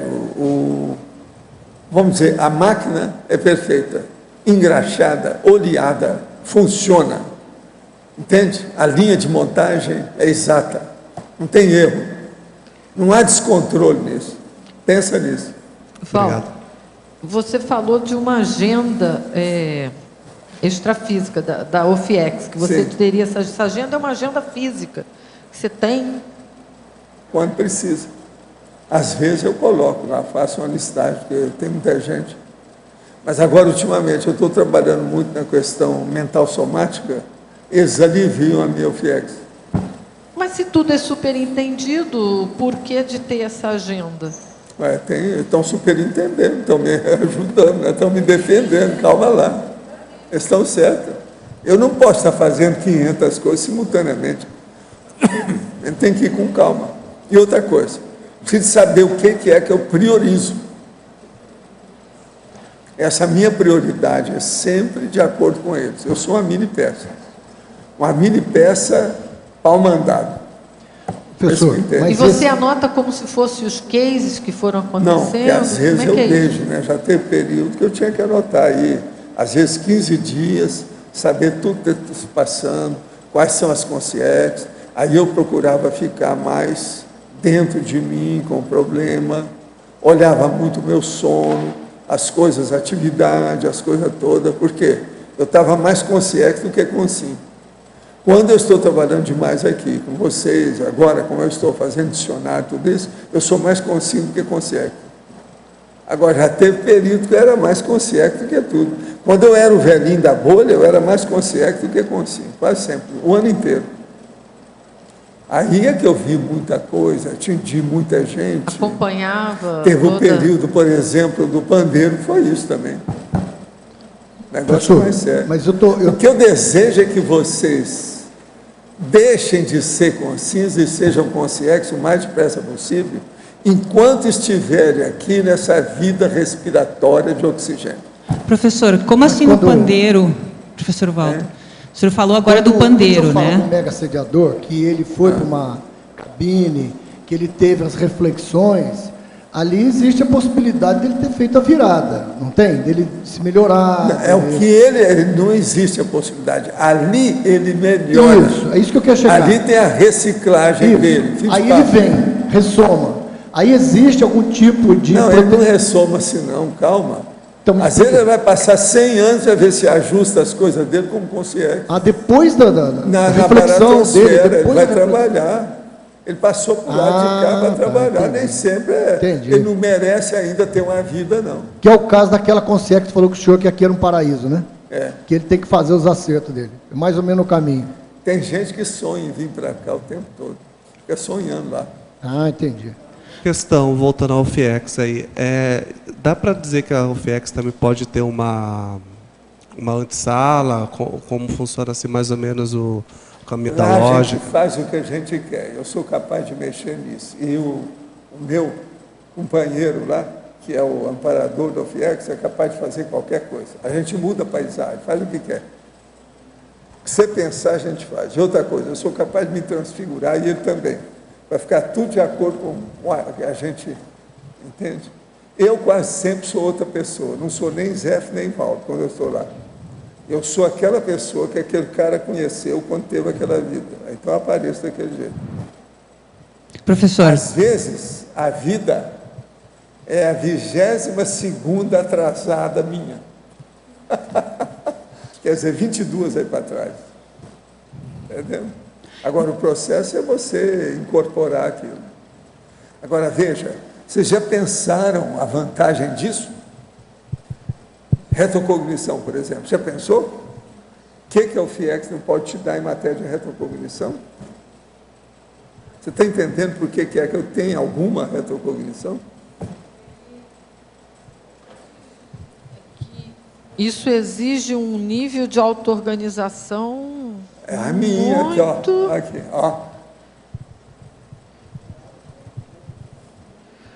O médico, como é que eu estou? Muitas vezes a gente, então, fica numa assistência recorrente porque não conseguiu organizar o suficiente para entender aquilo, né? Autodisciplina, auto-organização, equilibriologia, imperturbabilidade, harmoniologia. Eu vivo falando isso aqui para vocês. Eu faço o que eu posso. Agora, ó, junto com isso, quando precisa, eu bato na mesa, eu falo, eu me agito, faço agachamento. Você está entendendo? Professor. Tenho banho atlético. Hoje eu já passei pelo banho atlético, fiz ginástica, tudo. Estou aqui. Professor. Neida. Oi, pode falar. Na página 12, detalhismo e tecnologia. As últimas duas técnicas, você poderia falar um pouquinho da sua experiência em relação a essas duas técnicas? Então, a técnica do uróboro introspectivo, né? Isso aqui, inclusive, é um verbete, né? É quando a pessoa vai passar por uma reflexão intraconsciencial a respeito do que ela tem que, no caso, nosso tema de decidibilidade, né? O que ela tem que decidir. Pode ser outra condição qualquer, mas então a pessoa vai refletir sobre aquela condição. Por exemplo, a técnica da reflexão de 5 horas é estabelecido um prazo de 5 horas para que ela fique pensando naquele tema, né? E essa técnica a pessoa pode fazer num tempo menor ou num tempo maior, vai depender da condição dela. Eu penso que a técnica do serenário, eu nunca fiz, gente, não sei se é essa condição, que a pessoa fica lá reperspectivando, né, suas condições pessoais. Me parece que tem a ver com essa técnica do uróbio introspectivo. Quem souber da técnica, já passou pela experiência, pode me confirmar se sim ou não, eu não passei ainda. A última, a técnica da decidibilidade de conflitos, né? Isso aqui é aplicado a direito, Isabel. Por exemplo, assim, direito é praticamente uma ciência, né? Uma condição que trabalha com a decisão de conflitos. Então, por exemplo, essa lá para decidir, caso tenha uma jurisprudência sobre o caso, né? Já decidir logo se pode decidir ou não, tomar uma decisão ou não, ou criar uma jurisprudência sobre isso. Vamos supor, ela pode tem alguma lei que legisla sobre, por exemplo, separação de casal. Ela vai ver a condição, a melhor condição para isso, no caso, né? Sobre partilhamento de bens. Tá? Então, nesse sentido, ela está lá para resolver conflitos sociais. Não seriam conflitos intraconscienciais, como é o nosso caso, né? Mas, de certa forma, as pessoas envolvidas poderão fazer uma outra técnica. Uma coisa puxa a outra, né? Pode, aqui pode entrar o para-direito. Eu não sei se está colocado aqui, se estou dando uma olhada na página... não tem muita relação, mas aqui, ó, dentro da taxologia, só para entender, Isabel, eu coloquei aqui, ó, o item 15 que fala da paradireitologia, né? Veja, eu coloquei assim, ó, decisões possíveis de otimizar a autoevolução, quer dizer, vai depender da pessoa, né? Então, eu coloquei a autodecidibilidade para a jurídica, que tem a ver com paradireito, né? Então, a pessoa vai ter a condição da irrenunciabilidade evolutiva, que eu estou falando da condição intraconsciencial. E é uma condição que ela não pode transferir para outro. Tá? Ela não tem como fugir disso. A menos que ela decida que vai ficar parada no tempo, que vai esperar uma condição melhor, mas aí é uma condição regressiva. Só que a evolutividade é dela. Enquanto ela não quiser mudar, não acontece. Tá?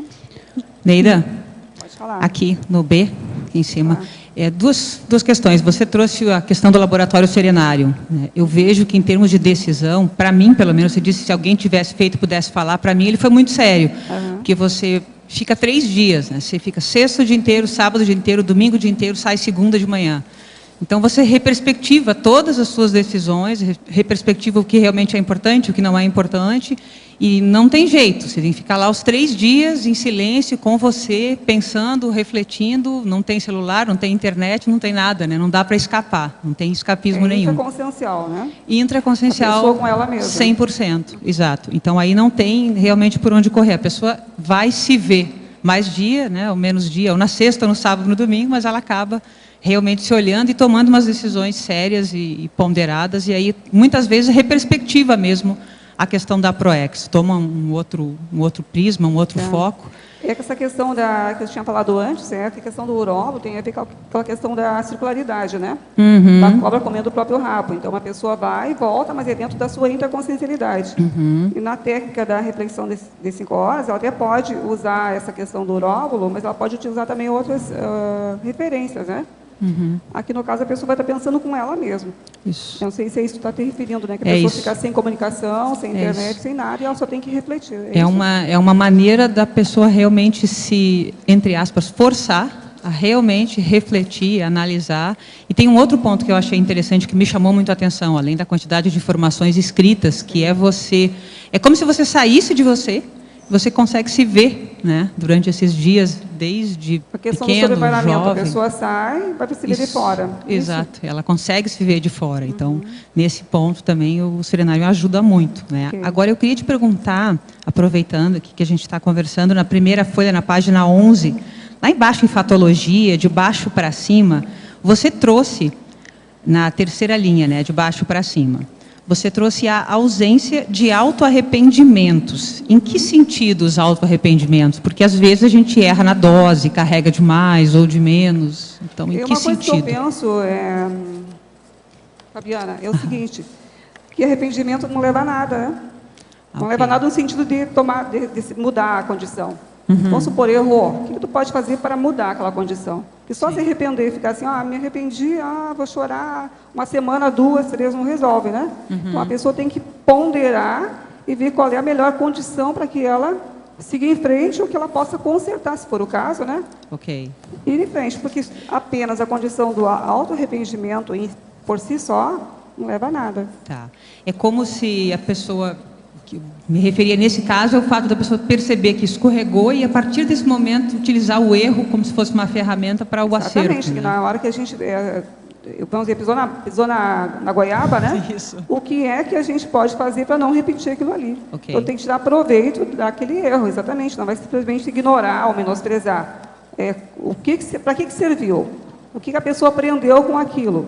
E seguir em frente. E um outro ponto que eu gostei foi da tua maniologia, na página 13. Aí só salientando, achei interessante. Acho que bem direto, né? Esse aqui tem tudo a ver com esse tema, né? Exato. Com o ato de abolir a mania das postergações. Que tem a ver também com a questão aqui da coloquiologia. O ato é não ficar em cima do muro. Que é aquilo que você estava colocando no exemplo lá para a Tânia, né? Eu vou fazer tal coisa amanhã. E a pessoa fica no amanhã e o amanhã não chega, né? Sim. Muito bom, obrigada. Eu queria aproveitar só e perguntar para o professor Valdo, aqui no seu verbete, Arque para Percussienciologia, o senhor trouxe a definição, e a minha pergunta diz respeito à arquilucidez, lá em cima, na terceira linha, na introdução. Essa arquilucidez é uma lucidez ajustada, pontual, em cima do lance, nesse sentido, professor? O que é que você quer? Não entendi isso aí que você perguntou. Lá na página 4, em introdução, na terceira linha, o senhor traz a arquilucidez. Aí, o que... Arquilucidez é a hora que você tem alguma coisa já de nível da cosmoconsciência. É uma percepção que já transcende pelo parapsiquismo e você vê a coisa multidimensionalmente. Nesse sentido. Tá. Eu achei que tinha um pouco mais a ver com a lucidez mais pontual, mais específica de um mas olha, que tudo parece, mas tudo é diferente. Presta atenção. Hiperacuidade, paraperspicuidade, mega acurácia, arquilucidez, holopercussiência, holodiscernimento e holomaturidade. Tudo parece, mas não tem nada igual. Tá. Há aspectos diferentes. Só mais uma perguntinha. Lá embaixo, em argumentação, na mesma folha, mesma página, o senhor traz o item número 1, a temperamentologia. Sim. O senhor pode aprofundar a questão da... É sobre a identificação do pequeno detalhe da holosfera energética da pessoa que acaba de ser apresentada, caracterizando indiscutivelmente uma fissura do temperamento a partir de sutil paralisia facial, em geral somente percebida pelo técnico profissional da área da saúde humana. Paralisia facial é uma das coisas mais comuns que tem, que ninguém fala nisso nem vê. É só você chegar na televisão, eu sou capaz, num dia que aparece o povo na televisão, eu sou capaz de apresentar às vezes 2, 3 casos que a pessoa teve paralisia. E ela nem sabe. Nós todos temos uma face diferente da outra, tá certo? Por acidente, por parto, milhões de coisas. Ninguém tem um rosto igual ao outro, a metade do rosto igual ao outro, é diferente. Mas agora, por exemplo, se uma pessoa fala e de um lado está mais jovem, cheio de vida e menos enrugado, e do outro ela fala, tem menos ruga, isso mostra que ela teve paralisia desse lado. Agora, na televisão você vê às vezes umas moças lindas e ela tem paralisia facial. Agora veja, às vezes aquela paralisia veio no momento, por exemplo, que ela nem percebeu que estava resfriada, alguma coisa, foi um processo de alergia, um problema que mexeu no trigêmeo, o nervo, milhões de coisas, ela não vê. Então você veja, esse processo aí, o temperamento às vezes está nisso também. Por aí a gente vai ver se a pessoa tem lucidez maior ou não. Isso é muito sutil. A gente pergunta, então às vezes eu sondo. Esse ano mesmo eu fiz isso aí com algumas pessoas que chegaram. Eu virei e falei assim, você já viu alguma coisa de paralisia na sua família? Alguém teve alguma coisa assim, paralisia? Então, para ver se a pessoa sabe o que é. Teve uma pessoa que eu perguntei, ela falou assim, não, eu tive um período que eu tive paralisia aqui, ó, desse lado do meu rosto. Está vendo que é diferente? A pessoa sabia. Mas a maioria nem sabe que isso existe. Entendeu? É muito sutil esse vínculo com o temperamento. É. Ok, obrigada. Ontem à noite tomei uma decisão relativa à minha dupla. Decidi morar com ele. Que decisão! À noite acordei às 4 horas da madrugada. Saltei da cama em pânico. Não conseguia me localizar no quarto. Meu coração batia descompensado. A sensação que tinha era de despedida, como se pessoas ligadas a mim tivessem partido e me deixado para trás. Acordei pela manhã bem. Isso significa que está correta a minha decisão? Sim. Você ficou livre dos assediadores. Você quer? Está na cara. Você quer explicar agora? Foi pontual. Ela ficou livre dos assediadores. Está na cara. Gostaria de saber a opinião do senhor sobre os processos de cura da apometria quântica e sobre as limpezas energéticas feitas nas pessoas, onde se tira grande quantidade de ectoplasma com a finalidade de limpar as malhas energéticas. Estou pesquisando sobre o assunto e observo de que modo os terapeutas aplicam essas técnicas. Estão bem desequilibrados, alegando com facilidade a presença de chip nos seus corpos e até mesmo clonagem dos mesmos. A princípio achei que fosse alguma técnica positiva de cura, mas agora estou em dúvida. Olha, tem muito excesso disso, principalmente quando eles começam a usar a apometria junto com o processo vamos dizer, o processo espírita, junto com esses problemas vamos dizer, as facções que tem ali dentro, o que é que eles arrumam para enrolar as pessoas, para seduzir a pessoa, para trabalhar com aquilo.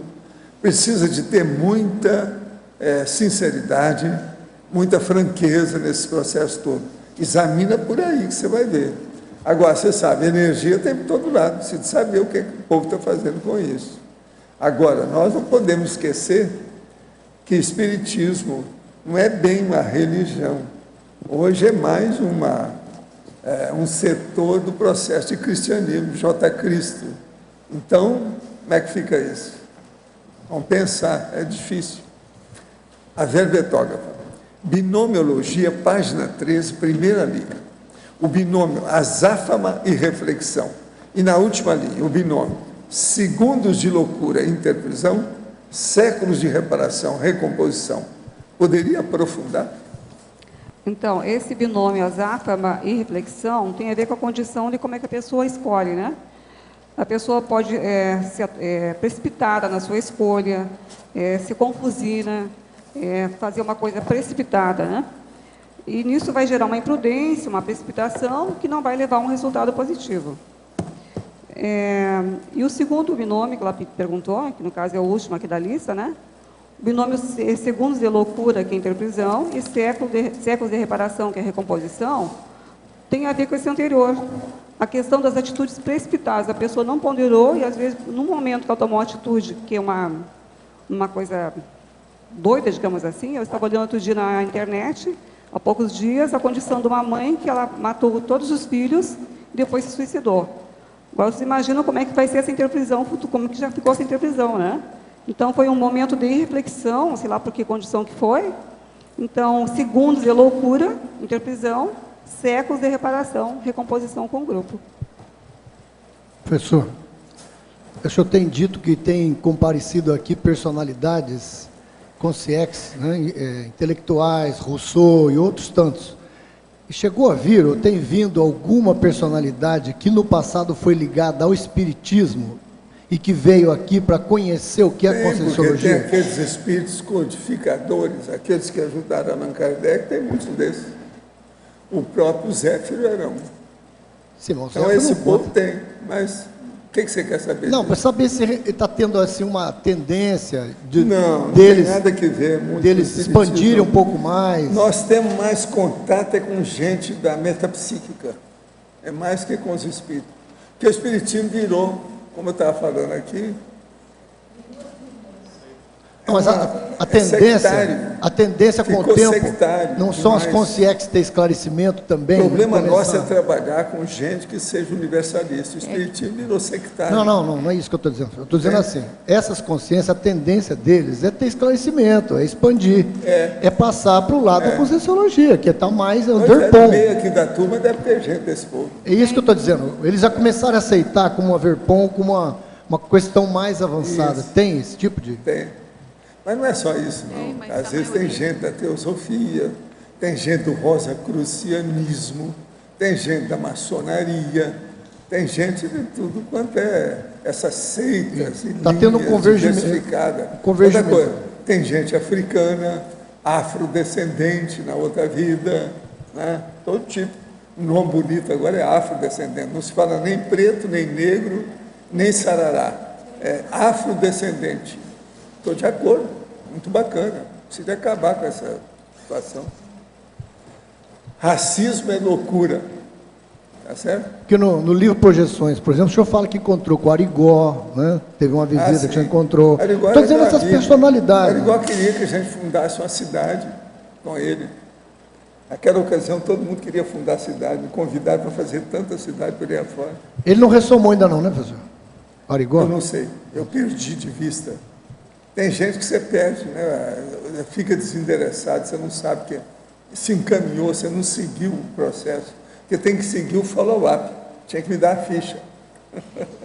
Eu acho meio complicado o pessoal do espiritismo, assim, grosso modo, né, entender a Conscienciologia, porque eles usam, na verdade, duas Bíblias, né? Tem que renunciar demais. Eles usam, na verdade, duas Bíblias, que é a de Cristo e o livro dos Espíritos. Mas o pior não é isso, não. Eles usam, na verdade, são 10 livros. 5 é o Pentateuco dos judeus. E 5 são os livros de Allan Kardec. São 10 livros. Não, mas eles usam também. O Espiritismo é isso. Então, a seita é difícil hoje. Não, porque o senhor Por isso que eu falei com o Lacerda, não vai levar a palmetria para o Espiritismo, que você vai ficar preso. Ele ficou. Mas já estava muito cansado, já tinha uma certa idade. Porque o senhor falou que o Rousseau fez a virada dele no SCP-2, não foi? Não, ele mudou. Isso. Quando nós estávamos fazendo o SCP-2, ele queria até falar sobre o assunto. Agora, eu conheço o Rousseau, por causa do processo do Zéfiro, a gente acompanhou os processos dele só 2 séculos. Pois então. E ele ficou sem ressomar nesse período, igual o Zéfiro. É por isso que eu estou falando, pode ser que outras consciências com o tempo vão... Tem um monte de tudo quanto é Espiritismo, teosofia, filosofia... Nós temos gente aqui do Egito Antigo, da turma antes de Stonehenge. Pois é. O que você quer? Neida, aqui na letra B, Pode falar. na página 11, na fatologia, na segunda linha de baixo para cima, você poderia comentar a manutenção da direção megafocal na sondagem pela melhor escolha? Que tipo de técnicas você usou? Como que você viu isso assim? Então, a manutenção da direção megafocal na sondagem para melhor escolha. É aquela questão, Laísa, da pessoa ver o que é prioritário para ela naquele momento, né? E ver se a sua bússola, o seu ponteiro está focado naquela direção. Caso não esteja, ela vai ter que retomar, fazer algumas reciclagens, alguns redirecionamentos, né? Para que ela possa chegar nessa melhor escolha. Tá? Ela pode usar, por exemplo, as técnicas que nós estávamos falando antes. Eu até vou ler a seção tecnologia, porque tem uma técnica aqui, gente, que é a segunda, que diz assim, ó, a técnica da análise das autodecisões. Essa técnica está no livro do professor Luciano Vicente, aqui, ó, na página 1, 2, 3. Então, onde ele fala 4 etapas básicas para que ele possa tomar a decisão. Então, algumas pessoas usam essa técnica e se dão bem. Então, cada um vai achar o seu estilo, aquele que melhor lhe convém, para que ela possa ser mais assertiva, né? Certo. Então, nesse caso, Laísa, para a pessoa fazer esse reajuste da direção megafocal, nada melhor do que a pessoa pensar, refletir, porque a base de tudo é o autodiscernimento. Sem reflexão, a gente não vai chegar numa condição mais produtiva. Certo.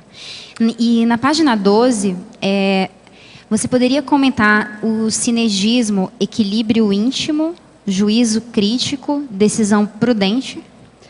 Eu penso que esse sinergismo aqui, Laisa, seja assim, a condição ideal, né? Quando a pessoa pensou, refletiu, ponderou, e ela sabe, por exemplo, no sinergismo anterior tem assim, vontade, intenção, ação.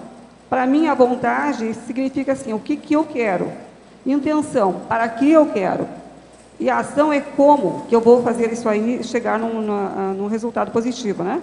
Então, para que a pessoa consiga executar esse sinergismo, nada melhor do que ter um equilíbrio íntimo, um juízo crítico, para conseguir chegar numa decisão prudente. Porque, veja bem, se você olhar a numerologia, tem vários tipos de decisão, que se a pessoa não tiver esse equilíbrio íntimo, esse juízo crítico, ela não vai conseguir. Por exemplo, aqui a primeira, veja aí, é numerologia. A decisão precipitada, que é a autorreflexão, a pessoa não pensou. A decisão postergada, a autonegligência, a pessoa empurrou com a barriga, né? A decisão crítica, aqui já começa a melhorar. A pessoa começa a pensar, aí começa a entrar a questão do juízo crítico. A decisão equilibrada, que é o autocomedimento, que também tem a ver com o juízo crítico ali. A decisão discernida, a autorreflexão. E para chegar na autodecisão libertária, do autoconhecimento, né? E na autodecisão cosmoética, que no caso seria a decisão prudente. Ok? Ok, obrigada. Preciso esclarecer uma coisa para você, que fica bem claro uma coisa. Nós não somos sectários. Nós não somos facção de nada. Nós estudamos a consciência de modo geral. Somos universalistas. Na hora que nós temos esse princípio, se atrai gente de todas as naturezas e procedências. Você entendeu? Por isso é que tem de tudo. Desde o George Washington, você está entendendo? O Franklin, né? E outro. E Abraham Lincoln e outros tantos. É que eu nunca ouvi falar aqui, por exemplo, eu estou falando um exemplo, Bezerra de Menezes, sei lá, um desses ícones do espiritismo apareceu aqui para ver, para criticar, para falar alguma coisa, uma consciência, entendeu? Por isso que eu queria saber se algum deles já chegou aqui, mesmo que o Padre de Seu Paulo. Está cheio de espírito aqui, todo dia aparece cara que foi espírita. Essas vezes, tem muitos deles que são dessa turma. Faz parte. Escuta. Valdo, você falou sobre a técnica do caveirão e a técnica do sarcófago. Poderia falar da técnica do caveirão? Que hoje mais cedo a gente estava falando. A técnica do caveirão é o seguinte, a hora que você está com a corda toda e não tem medo daquilo que você está fazendo. Sua intenção é boa, você está cheio de energia, está sendo comandado por uma equipe extrafísica, é o caveirão. Ele entra é um tanque de guerra. Ele entra blindado totalmente. Hoje mais cedo, então, o Washington estava falando da camuflagem da baratosfera. Então existe a camuflagem, né? Para você entrar na baratosfera. Não, aí isso é outra coisa. Existe a camuflagem, o disfarce, você entrar infiltrado, fazer espionagem, isso tudo tem, extrafisicamente. Cheio de energia. Na baratosfera tudo é possível. E você tem que fazer. Foi por isso que os caras me descobriram lá e quiseram acabar comigo. Falou que pode ter risco de morte. Eu entrei ali disfarçado. Agora, outra coisa, eu entro com a cara de Satã, capeta, diabo, dragão, tudo isso. Você vai bem alterado. Cara de... Totalmente. Ninguém reconhece o Valdo ali. Pois é. Às vezes é preciso. Cheio de energia. Para assistir. Muito bom, obrigado. Neida, é impressão minha ou você já veio nessa vida uma pessoa altamente decidida? Olha, o meu mega trafor é determinação cosmoética. Tá? Então, acho que tem a ver com decidibilidade, né? Com qualidade. Então, assim, tem muitas coisas que eu realmente tenho facilidade para ter uma decisão mais assertiva. Mas em algumas outras áreas eu ainda não sei decidir. Porque se eu já tivesse conseguido me superar em todos esses níveis, eu já seria, pelo menos, desperta, né? Não estou muito longe disso. Mas eu tenho outra forma de determinação. Muito obrigada.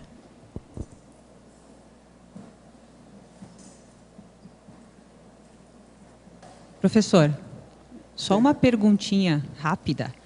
O senhor falou agora há pouco sobre o pandeiro, e eu acho que respondendo uma pergunta da Grace ou sua, né? O senhor falou da autogerência extrafísica do pandeiro. Na verdade, são duas perguntas. O pandeiro foi a comunidade extrafísica que funcionou de 70 a 85, né? É isso? O que mais? E a segunda pergunta é esse gerenciamento extrafísico. São essas duas questões. Sim. O que tem? Como que funciona esse gerenciamento extrafísico lá? Escuta, as consciências vão ajudando quem ajuda. Quanto mais você ajudar, mais você vai ser ajudado. Esse é o caminho. É assim. Isso tudo é equipe. É equipex. Agora, o ideal é a hora que a equipex casa com a equipinha. Então, fica a equipe intrafísica, a equipe extrafísica junto. É assim que a gente trabalha. Meu caso todo é esse. Para que aconteça então, esse todo caso... mundo que trabalha mais próximo ao meu serviço é da minha equipe intrafísica. Todo mundo que trabalha extrafisicamente junto ao nosso trabalho é junto do enumerador. Então, nós estamos todos entrosados. Uns ajudam os outros, de todo jeito. Então, Isso amplia e potencializa a proteção, a defesa, a blindagem, a segurança. Entende? Entendi. É um serviço mesmo de alarme. Sim. De proteção. Ficou claro o casamento entre os dois. Ok. Obrigada. Agora, Neida, Eneida, Eloneida. Vamos trabalhar cada vez mais? O seu nome é igual ao meu, você sabe. Eu tenho Evaldo, Etevaldo, tá? Tem um monte de Valdo. Neida é a mesma coisa. Nós somos sufixos dos outros. Ela é sufixo dos outros, igual eu. Entende? Valdo, Evaldo, Etevaldo. Entende? Tem um monte. Nivaldo, Osvaldo. Olha lá, tem o Osvaldo. Agora, Neida é a mesma coisa. Por exemplo, Eloneida Stuart. Não é isso? Eneida. Existia até uma atriz com esse nome de Eneida. Entende? Tem um monte dessas. Pois é. De modo que eu espero, então, todas essas Neidas em mais 100 verbetes. Tá certo? Muito bom. Os nossos comerciais, por favor. Obrigado. Hoje tivemos 55 assinaturas no livro de presença, 23 perguntas presenciais, 19 perguntas online. Os recados de hoje: o Albert sobre a jornada de conscienciometrologia, a Liza sobre a semana da Invex, o Lindomar sobre a holoteca, a Sandra sobre o curso Fundamentos da Conviviologia e a Milces sobre o Fórum de Pesquisa da ARAC. Pessoal, boa tarde. Sobre a jornada da Conscius, né, a primeira jornada internacional de conscienciometrologia, que ocorrerá 6 a 8 de julho, ou seja, o mês que vem já, né? A gente está fazendo algumas atividades pré-eventos. Uma dessas atividades ocorrerá amanhã, em parceria com a Apex. Nós vamos estar participando daquela webconferência deles. Para acessar online, o endereço é www.apexinternacional.org. É amanhã, sábado, 15h30 às 17 horas. Estão todos convidados. Obrigado. Olá, a Sinvex, a IAC e o CAEC tenho o prazer de convidá-los para a 8ª semana da Invex, que ocorrerá de 15 a 22 de julho no campus Discernimento. No dia 15 de julho, nós teremos um curso chamado Atacadismo Assistencial Teático, Desafios e Oportunidades, com os professores Wagner Alegrete e Nancy Trivelato. Nos dias 21 e 22 de julho, que é um final de semana, teremos o curso Campo Assistencial Holossomático, com o professor Hernandes Leite, que será realizado aqui no Salão das Dinâmicas do CAEC. E do dia 16 de julho a 19 de julho, nós teremos o 10º Congresso Internacional de Inversão Existencial. Desse 10º Sinvex, eu gostaria de destacar hoje uma atividade que ocorrerá no dia 18 de julho, que é a Mesa de Debates, Planejamento da GESCOM Invexológica. Nós teremos como mediador o professor Maximiliano Raimann, que é autor do livro Síndrome do Ostracismo, e teremos 6 autores inversores para debater, tirar dúvidas, vocês também pegarem qualquer curiosidade que vocês tenham, como que é, na prática, fazer uma GESCOM conscienciológica e, no caso, mais especificamente, uma GESCOM de um investidor existencial. Então, vai ser uma oportunidade para fazer um pinga-fogo com os 6 e aproveitar ao máximo aí essa oportunidade. Para quem tiver interesse em participar conosco da Semana da INVEX, as inscrições podem ser feitas aqui na recepção do CAEC, pelo telefone 45-3525-2652, ou pelo e-mail caec@caec.org, e também com a Sinvex no campus de Invexologia. Vocês podem mandar um e-mail para a gente, para o cursos@sinvex.org. Obrigada. Boa tarde a todos. A Holoteca comunica que continua com a sua abertura noturna. Todos os sábados, das 18 às 21h30, a Holoteca está aberta para atender todas as pessoas que durante a semana não têm pouco tempo para fazer suas pesquisas, e também para as pessoas que querem contribuir com os trabalhos internos da Holoteca. Nessa semana, nesse sábado, a gente vai ter uma aula com a professora Ana Maria Pereira, que ela já é voluntária da Holoteca há 8 anos. E ela vai passar para a gente essa experiência de todo esse tempo de voluntariado e da importância que a Holoteca tem em relação à interface com a SOCIM. Então, a partir das 18 horas, sábado, a gente se encontra na Holoteca. Obrigado. Boa tarde a todos. O Colégio Invisível da Conviviologia e o CAEC convidam para o curso Fundamentos da Conviviologia, que ocorrerá dias 24, 25 e 26 de agosto de 2012. Hoje nós vamos destacar uma pergunta que tem a ver com o verbete de hoje. Você sabe escolher bem suas companhias evolutivas? Então, se você tiver interesse em aprofundar mais esses assuntos, nós vamos abordar também numa aula chamada Fundamentos da Conviviologia, que será ministrada pelos professores Sandra Tornieri, sou eu mesma, e a professora Mariana Nieto, que vem da Argentina exclusivamente para ministrar esse curso. Então, estão todos convidados. Quem quiser fazer a inscrição, pelo telefone 4525-2652 ou pelo e-mail caec@caec.org. Obrigada. Boa tarde. Meu convite é para os tertulianos. A Aracê vai promover um fórum de pesquisa que vai acontecer no dia 3 de junho, no campus da Aracê, em Domingos Martins, lá na Cognópolis, Pedra Azul. O debate, o fórum, será debatido o tema admiração e discordância no cotidiano. Será apresentado pelo pesquisador Vinícius Bernardi, empresário e voluntário da Aracê. Vai acontecer no domingo, agora próximo, no próximo domingo, das 9 às 11 horas. Vai ser no plenário do campus, e o e-mail para participação e maiores informações é cientifico@arace.org. Muito obrigada, espero todos lá. Para amanhã, teremos o verbete Transposição Precipitada. A especialidade é a falaciologia, de autoria do professor Alexandre Zaslavski. Obrigado pela sua presença e até amanhã.